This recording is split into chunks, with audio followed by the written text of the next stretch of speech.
Buenos días, bienvenidos a su clase de Ecología y Medio Ambiente de esta semana.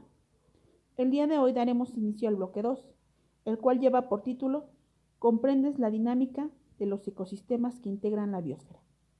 Y justo ese es el objetivo, analizar los ecosistemas y los elementos que integran la biosfera para ver qué función o qué importancia tienen para los seres vivos. Sin más que comentar por el momento, demos inicio. Gracias. Comencemos hablando de los ecosistemas.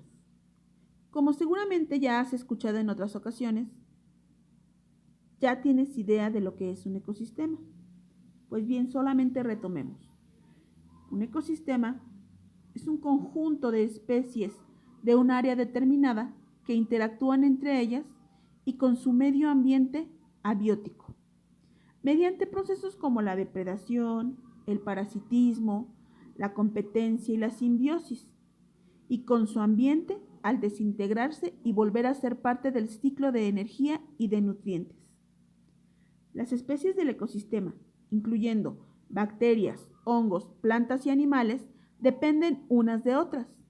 Las relaciones entre las especies y su medio resultan en el flujo de materia y energía del ecosistema.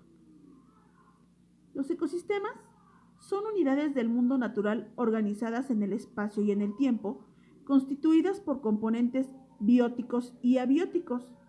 Como ya lo mencionamos, estos se relacionan entre sí y hacen que la materia fluya.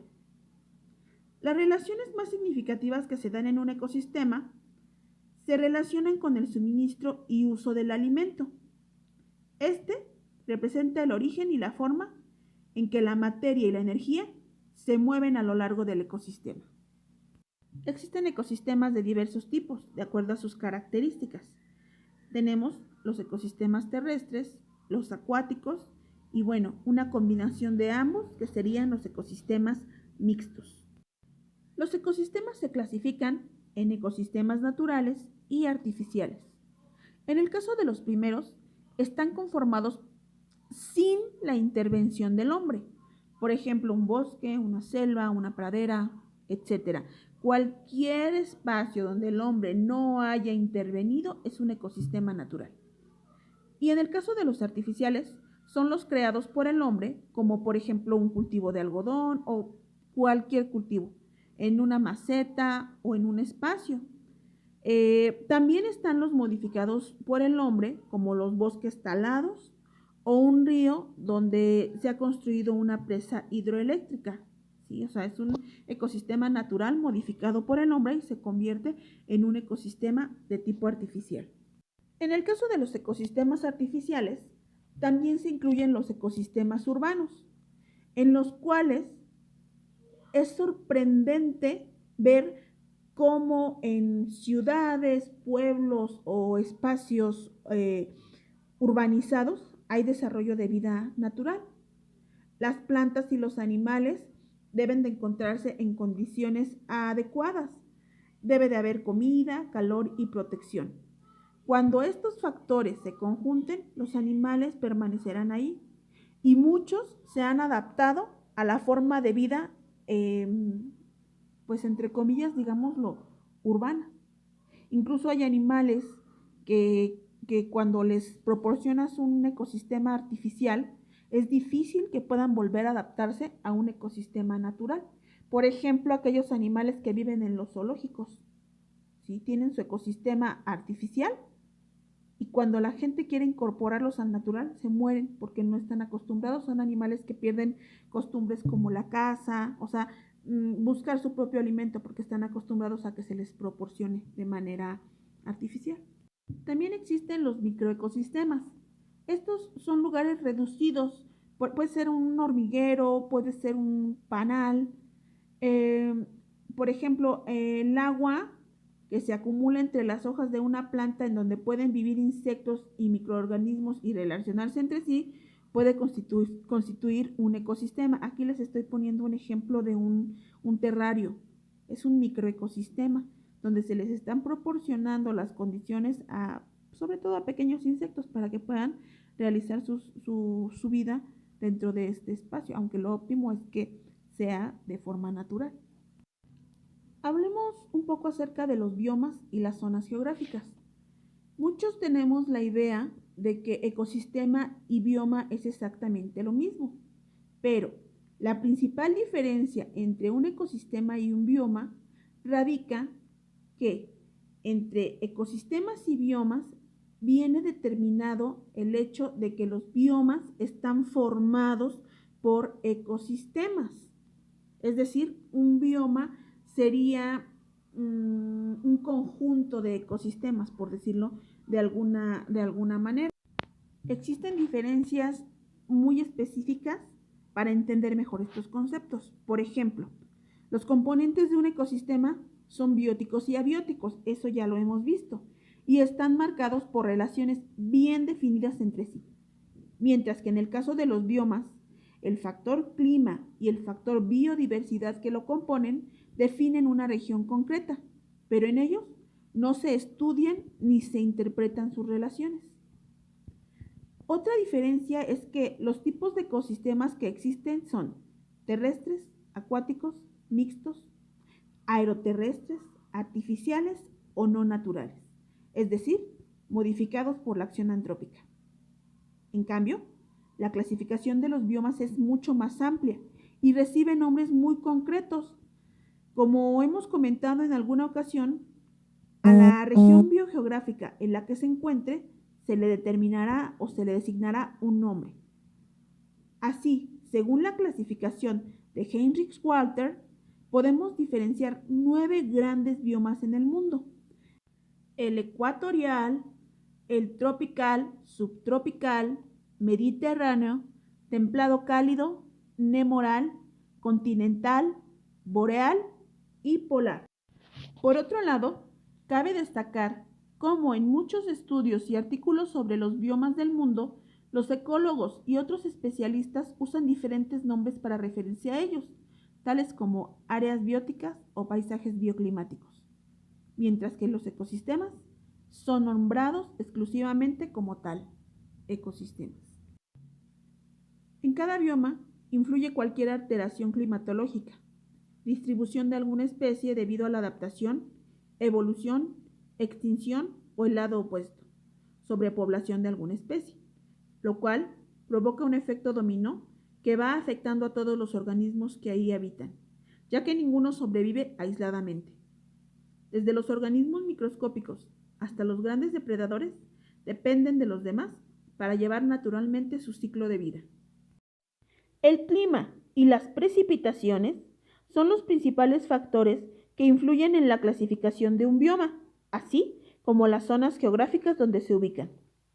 Todo esto está marcado por la latitud, que determina si un ambiente es ártico, templado, subtropical, o de la humedad que sirve para determinar si un ambiente es húmedo, semihúmedo, árido o semiárido. Por último, la altitud también ayuda a clasificar a los biomas de acuerdo al nivel de altura en el que se encuentran, ya sean a nivel del mar o en difíciles áreas montañosas. Ya también muchas veces hemos escuchado o leído que México es uno de los países más ricos en cuanto a biodiversidad se refiere. México es uno de los 10 países con la mayor diversidad biológica a nivel mundial. Alberga en sus áreas naturales protegidas algunos de los últimos reductos de su riqueza original: bosques templados, selvas, manglares, praderas, montañas, desiertos, arrecifes. Todo eso está en nuestro territorio. Cada uno de los ecosistemas presta servicios ambientales únicos de los que dependemos para nuestro bienestar, realización de actividades económicas, obtención de materias primas, sustancias químicas y la mitigación de fenómenos climáticos extremos. Conservarlos, desde luego, que es asegurar nuestro futuro. Y pues sinceramente creo que no estamos haciendo un muy buen trabajo con la parte que nos corresponde. Respecto a esto, pues se crearon para su preservación las áreas naturales protegidas. ¿Qué son las áreas naturales protegidas? Bueno, son un instrumento de política ambiental con mayor definición jurídica para la conservación de la biodiversidad y se definen como áreas federales protegidas o áreas naturales protegidas. Estas son porciones terrestres o acuáticas del territorio nacional representativas de los diversos ecosistemas, donde el ambiente original no ha sido esencialmente alterado y que producen beneficios ecológicos cada vez más reconocidos y valorados. Las AFP o ANP, áreas naturales protegidas, se crean mediante un decreto presidencial y las actividades que pueden llevarse a cabo en ellas se establecen de acuerdo con la Ley General del Equilibrio Ecológico y Protección al Ambiente, su reglamento, el programa de manejo y los programas de ordenamiento ecológico están sujetos a regímenes especiales de protección, conservación, restauración y desarrollo según categorías establecidas en la ley. La Comisión Nacional de Áreas Naturales Protegidas, CONAM, administra actualmente 164 áreas naturales de carácter federal que representan más de 23.098.391 hectáreas. Y bueno, la presente imagen solamente quise ponerla para que ustedes observen algunos ejemplos de las áreas naturales protegidas. No estoy segura que sean propias de nuestro país, pero la realidad es que México, como se los mencioné, cuenta con muchísimos recursos naturales y con, bueno, pues ya vimos, con 164 áreas naturales de carácter federal protegidas y pues es una buena noticia, aunque no suficiente, porque realmente tendríamos que respetar, no tendríamos que haber llegado a que de manera legal se proteja la naturaleza, se tendría que proteger por sentido común. Pues bueno, hablemos de cadenas y redes tróficas. Las redes tróficas representan la transferencia lineal de energía desde un productor a un consumidor. Cada organismo en la cadena alimenticia se alimenta del que se encuentra por debajo de él y sirve de alimento del que se encuentra sobre él. Cada paso dentro de la cadena recibe el nombre de nivel trófico. Los niveles se organizan desde nivel primario, que serían los productores, los consumidores primarios, los secundarios y el superpredador. Para que las plantas puedan conformar el primer nivel energético, ellas se alimentan de la luz solar, entre comillas. El sol, bueno, no, entre comillas no, se alimentan del sol porque transforman la energía lumínica en alimento para ellas. El sol es la fuente de energía primaria de los ecosistemas. Solo una parte total de la energía que llega a la Tierra ingresa en el ecosistema y circula a lo largo de diferentes seres vivos. Debido a que en los ecosistemas un organismo es comido por otro en cada nivel, parte de la energía se disipa como calor. Por este motivo, los ecosistemas son sistemas abiertos.